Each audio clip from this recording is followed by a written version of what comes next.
महाराज जी, हमारे अंदर यदि काम, क्रोध, लोभ, मोह आता है तो इसमें हम अपने आप को दोषी माने या फिर हर युगों के प्रभाव की भांति कलयुग का प्रभाव को नहीं नहीं नहीं, कोई कलयुग का प्रभाव नहीं है, ये हमारी गलती है। हम अपनी गलती छोड़, अब इस समय बोलो क्या कलयुग का प्रभाव है? इस समय आप बताओ क्या कलयुग का प्रभाव है? जहाँ हम भागवतिक वातावरण, जहाँ भगवान नाम कीर्तन, जहाँ भगवत चिंतन, वहाँ कहाँ कलयुग? अब कलयुग है उसके स्थान है, कलयुग के स्थान है मदिरा पीना, परस्त्री गमन करना, हिंसा करना, जुआ खेलना, चोरी करना, परधन अपहरण करना, झूठ बोलना, यही सब है। अगर ये नहीं है तो कलयुग नहीं है। अगर ये है तो तुम्हारी बुद्धि भ्रष्ट हो जाएगी।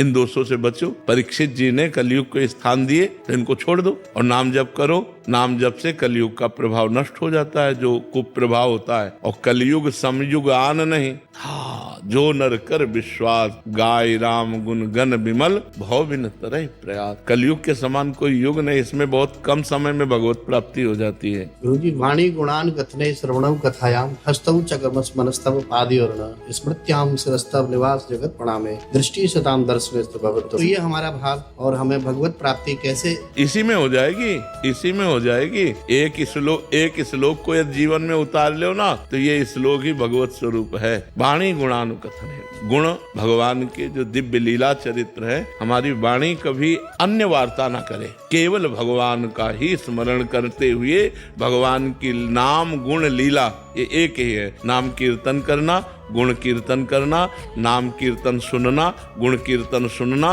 ये बहुत बड़ा साधन है भगवत भक्ति का। वाणी गुणानुकथने श्रवणो कथायाम, भगवान की नाम कीर्तन गुण कीर्तन कथन करना और सुनना और स्मृत्या। यदि हमारा स्मरण चल जाए तो जब हम कथन श्रवण करते हैं तो स्मरण वही बनता है जो हम कथन श्रवण करते हैं। यदि हम भगवान की लीला गुण का कथन श्रवण करते रहें तो हमारी स्मृति वही हो जाएगी और चराचर जगत भगवान का स्वरूप है ये मान करके प्रणाम करता रहे। इससे बड़ा कौन सा साधन हो सकता है।